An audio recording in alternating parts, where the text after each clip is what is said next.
Hey, welcome to the Huntsville Hustle Podcast. We're going to highlight some of the local small business owners, kind of the backbone of the Rocket City. By the way, we're the Rocket City. I don't know if you guys have heard that. So my guest today is my friend Amber James. She's on the show today because she's making a tremendous difference with her law firm, the New Beginnings Family Law Firm. So Amber, thanks for coming on the show. We're glad to have you here.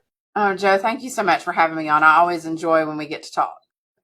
I'm looking forward to it. More people need to know Amber James. I'm telling you, you tuned into the right one. So let's kind of take it back to the beginning of what made you pursue family law. So I knew I was called into law to help hurting people, and I didn't really know what that meant initially. So I worked in a personal injury law firm while I was in law school because those are hurt people, right? They've been in accidents, they're hurt. It was miserable. I hated every minute of it after a while. Like I enjoyed the, initial excitement, but then kind of lost interest. Ended up going to work for Judge Ferguson in the domestic relations court in Jefferson County, and finally saw the people that I felt called to help. People who are in divorce situations, their children hurt more than anybody that I can think of in a legal perspective. So it was kind of an instant like, oh my gosh, this is where I'm meant to be. And then have lived out some family law issues, unfortunately, in my life. And so that experience has just driven me to want to practice family law that much more. You can tell it's kind of personal to you when you find out more about how you do things. So you can tell it's not just another job. You're not just showing up for a paycheck. It's definitely a calling for you. So, it's such an emotionally charged field. How do you stay motivated, stay coming up to work every day without it just beating you down? Yeah, well, I'm a person of faith. I know that God didn't bring me here to leave me here kind of thing. I know that if I'm still being successful in this field and in this realm, it's because I'm doing what God wants me to do. So I pray a lot. I do the things that rejuvenate me. I sing in my praise band at church, but then I just sing in the shower too. Like that's my rejuvenating activity. I work out. I do things like that help me kind of manage the stress of it. But I know it is my calling. And I think when you're doing the thing that is your calling, it makes it easy to come to work every day. That's it. So kind of on that same vein, was there kind of a defining moment or a case early in your career was like, okay, all right, God, you told me to be here and then you gave me some proof. So is there kind of where this is where I'm exactly where I'm supposed to be moment? I've had a lot of proof over the course of my career. Like the first one though that I can recall was I was representing a set of grandparents whose son's rights were being terminated essentially by an adoption. And they had been great grandparents. They loved their grandchild. They wanted to stay in his life. In this adoption, if we had not intervened, would have ended that for them. And so we intervened in the adoption to set up some grandparent visitation for them so that they could maintain that relationship. They didn't try to stand in the way of the adoption. They just said, please let us still be grandparents. And so winning that and them having the ability to still see their grandchildren, that just meant the world to me. And then I've had, not long after that, I had a case where I represented 4 children in a juvenile court proceeding, and being there for them to advocate for them and to help them find homes where they could be loved and cared for in the way that they should be. That was just, another kind of defining moment early on. And like I said, there have been many, but those were the first 2 that I can remember early on in my career. Oh yeah. Nothing like, keeping families together. There's nothing like that. So, just some of the things what all do you offer underneath the family law kind of umbrella? Sure. So we do everything from a prenuptial agreement all the way through adoptions and surrogacy if you're looking to grow your family and you're having some trouble doing that naturally, or you can't do that naturally. And then we do the things that are not necessarily always so happy, your divorces and custody proceedings. We represent parents in juvenile court proceedings, and sometimes we're appointed to represent children in those proceedings. So pretty much if it can put your family together or unfortunately take it apart, those are the kinds of cases that we work on. So kind of also along with that, so how do you balance empathy, which I know you're a very empathetic person, with the tough decisions your clients often face? How do you kind of balance that? Sure. So I see my role as much as coach as attorney. My goal is to get you from point A to point B in a way that makes you a better person or puts you in a better spot in your life. Like divorce is an end of something, but just like our name says, it's also a new beginning. It's a new opportunity to have a life that's different than the one that you've been experiencing. And so there are times when I have to have some really tough conversations with clients. Like, you are playing a role in this. Like, I care about you and I want what's best for you, but I also need you to see the role you're playing in the conflict. And so it's from that perspective of empathy and wanting them to be a better person that I sometimes have to have those very direct and difficult conversations with clients. Tough love is a real thing, right? Yes, it is. It's a real I've thing. had plenty of tough love people in my life, so I try to impart some of that to others too. That's it. That's one of those on the front end, doesn't feel good. But when you look back around, you're like, okay, all right, they were right. It wasn't much fun, but they know it had my best interest in mind. So Yes, What's exactly. one of the biggest misconceptions people have about family law or even the attorneys in your field? Sure. I think a lot of people think we're all in it for the money. Like if you look at all these Facebook groups and people are talking about family law attorneys and looking for recommendations, there'll always be one person who says, doesn't matter who you hire, they're just in it for the money. I can make money a lot of easier ways than being a family law attorney. I am not in it for the money. Does it cost money? Yes. And the more conflict there is, it costs more money because we come to work every day just like anybody else going to a job every day. But the majority of family law attorneys that you'll meet really are doing it because they care about their clients and they want what's best for them. And does it cost money? Yes, but that's not why we do it. If we were doing it for the money, like there's lots easier ways to make money. Well, not as many, sleepless nights and Sunday scaries about going to court. We could do a lot easier things than that. So For sure. Yeah, that's for sure. Yeah, you got to be a calling. You got to be doing it for the right reason for sure. So, I mean, yes. running a law firm is not just practicing law. I mean, you're a small business too. I think people kind of forget about that. What's been the Yes. biggest surprise for you as a small business owner? So you might find this very funny. It's that I owned a business. That was one of the biggest surprises for me as a small business owner. Like nobody told me that in law school. They didn't say they were like, you are lawyers and you have this profession and you're going to go practice it and it's going to be great. And nobody told you you're going to have to run payroll and manage people and hire and fire and deal with financial metrics. And we have none of those conversations in law school. So at some point, I realized I was running a business. It was about 2012. I was about 6 years in when I figured out, I'm really running a business here. I need to run it like one. And so I think that a lot of young lawyers find that to be true. I think it's the same for doctors, dentists. You were taught this profession, this thing that you're going to go do to help people, but now you've also got to run a business too. And so that was really one of the biggest shocks for me is that I owned a business and I had to run it like one. How about that? Yeah, I got a minor in business. Never thought in a million years I would have a business. And if you looked at how I ran my business, that would be reflective of that. But I think like yourself, getting a coach is something huge. I mean, you need those fresh eyes and that the good perspective on there, and that's taking you to the next level, I'm sure. Absolutely. Yeah.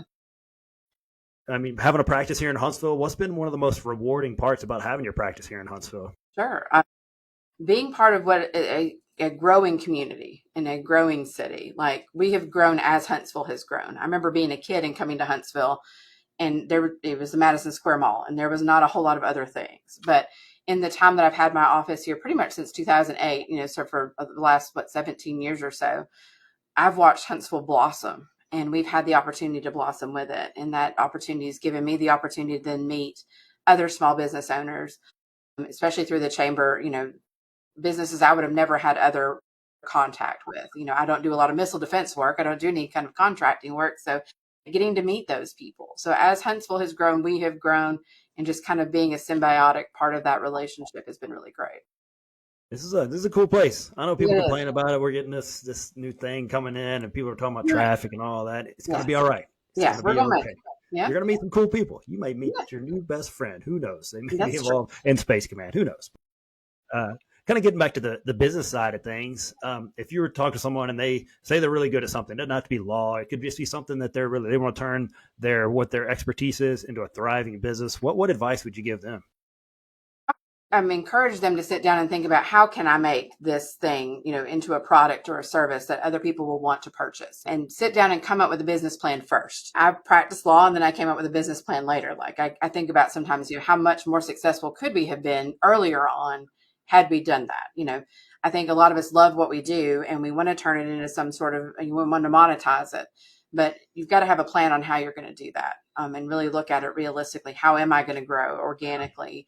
Or am I going to, bring on a coach to help me? Or am I going to, how am I going to market this? And, now with social media, I mean, you have some of the lowest price attention out there. You just got to set up your camera and start talking. And so I think you just come up with that business plan first and then open up that camera and start talking to people, from a social media perspective, get out and know people in the community. And that way you can also kind of bounce your ideas off of them and see how other people have done it. Yeah, because you'd be surprised. People are really willing to help you out. Yes, I've experienced absolutely. in this community around here. I've asked questions around people in my same profession, and they're very willing to share it and help out. And uh, you'll run into some that won't, but that's okay. That's You right. can ask That's right. them. But Yeah, there's yeah, I plenty of think business to go around for all of us, so absolutely. Yeah, better just to be absolutely. helpful. Yeah, I think a good book is the E Myth. If you guys never read that, it's Yes. kind of talking about kind of being the technician. Yes. Because when you switch to the business owner, man, you trade your one half for about 50 of them. You gotta be ready. Right. You gotta be ready for that. So Yes. Yeah, it's a big shift. for sure, and we've all made that, and thankfully we're still here to live Yes. to tell the story. But I mean, we all have people help us along the way in our career. So is there someone in the Huntsville community who's played a huge role in helping you on your journey? Well, I would have a hard time picking one person. Talking about that tough love perspective, Judge Billy Bell was the first person to issue me my first dose of tough love in a courtroom. And at the time, I was very hurt by it, but I went back and talked to him and just said, I need to understand from your perspective where I could have done this differently. And he ended up being one of my, favorite mentors along the way. He's prayed with me. He's no longer on the bench. Now he's Pops, if you see him. He hates it when you call him judge now, but he's always been there to, if I needed help, if I needed prayer, if I needed guidance, he was willing to do that. I've had friends like you along the way that I met through BNI years and years ago, that are such an important part of my life and a part of my business. And so I would be remiss if I didn't say that my friends that I've met along the way, like you, have been a huge part of that. All of my team is in the Huntsville area. I'd be remiss if I didn't mention, the part that they play, because I can't do this by myself. It's a team effort. And then, there's been people now at this later stage in my career who have really walked alongside me, like you and my friend Brian, my coach Kevin, and people at the chamber. Ashley Engels Ross at the chamber has been huge in like going, all right, Amber, now you need to go try this. Like now go into this leadership role at the chamber that you might not have otherwise done. And then my good friend Joan Marie, who has helped me be able to speak at table in places that I never had an opening to be able to speak before. So, I can't just pick one. Like the Huntsville community has been really good to me over the course of the last, 18 years. And it's just been an amazing experience.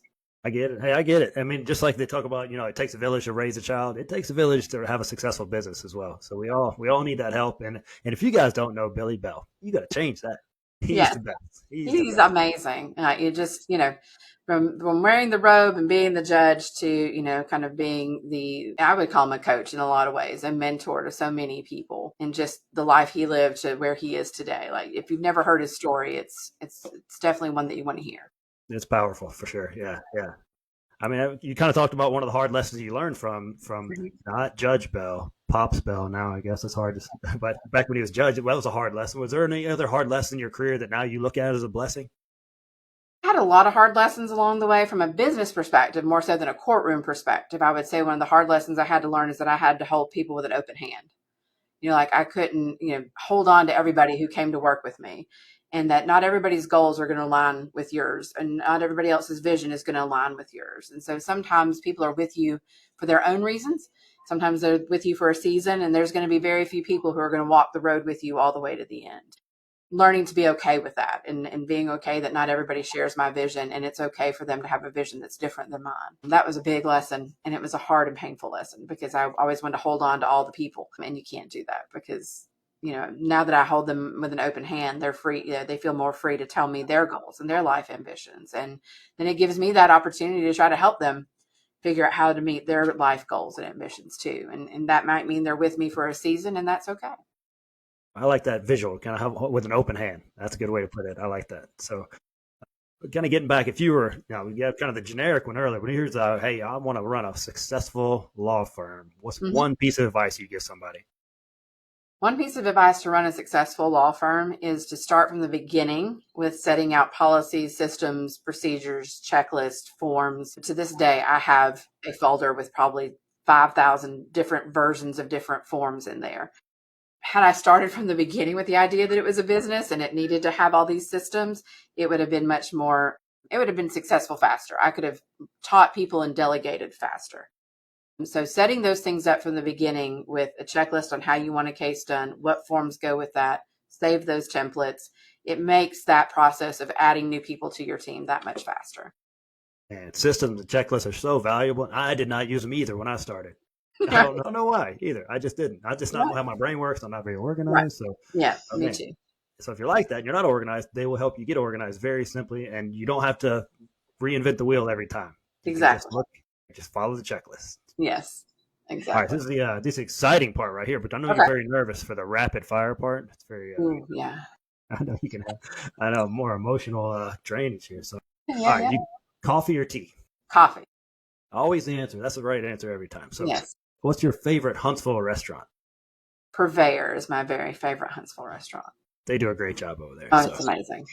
what's one book that has impacted your business so much that you would read it again? Probably Essentialism is one of my favorite books that has really impacted my business, of knowing the things that you should do and the things that you should not do, because you only get this one life. And so, how do we make the most of it?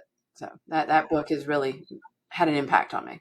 I need to go back and read it. I read it a long time ago. I need to reread it. That's a good one. It's amazing. One word to describe your business journey so far. Wild. It's been a wild journey. That is a small business answer right there. If I've ever. What do you love to do when you're not in the office? And when I'm not here, I really love to spend time with my kids. I have a 20-year-old and a 24-year-old. My big kid is about to head back to seminary. I enjoy talking to him, like at this age, they were fun when they were little and you really enjoyed all the stories they told. But now when you're an adult and you're having adult conversations with your kids, my daughter and I have much deeper discussions now when she's 20. And you start seeing the things you taught them years ago when they thought, yeah, you don't know what you're talking about. Now it all comes back and now you're brilliant. So it makes great. So I enjoy spending time with my husband too, and traveling as much as we can. I enjoy singing in my church praise band. That's like one of my rejuvenating activities. And so those are kind of the things I'm up to at the moment. That's great. Yeah, we're in the same boat. Have kids similar ages, and it's kind of weird. Sometimes they'll like repeat something back that you said. I was like, hey, that's me. Oh, yes. I said that. He was listening. Who knew? Yeah. Now we're geniuses. We sound amazing. When back then they were like, "That's never going to be true, Mom." Now it's all amazing. But if someone else says it, like a coach or a teacher or something, oh man, it's gospel truth. But you say it, you don't know what you're talking about. Yeah, you don't know what you're talking about. Yeah, it's worth it. Hang in there. So you got younger kids, hang in there. They'll come around. Hang in there. So I know people are listening. They want, hey, this Amber sounds pretty sharp. So how do people work with you? How do they follow you? How do they find more out about you? Sure. So the website's newbeginningsfamilylaw.com. It's easy to find us there.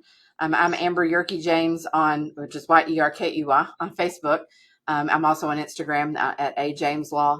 I'm on LinkedIn, both from a firm perspective and a personal perspective. So if you just put me in any of those searches, you'll find me. That's it. Yeah. And look up what people say about her. I'm telling you, you'll find how awesome she is. Well, I wanted to have her on the show. She truly cares about her clients. She puts them first. She does the best job of anybody I know. I'm just putting it out there. I know you can't say that on all the legal commercials. They say that, but right. I'm going to say I can't say that. Yeah. Oh, you're very sweet, Joe. Well, I appreciate it. I've just seen you over like 20 years.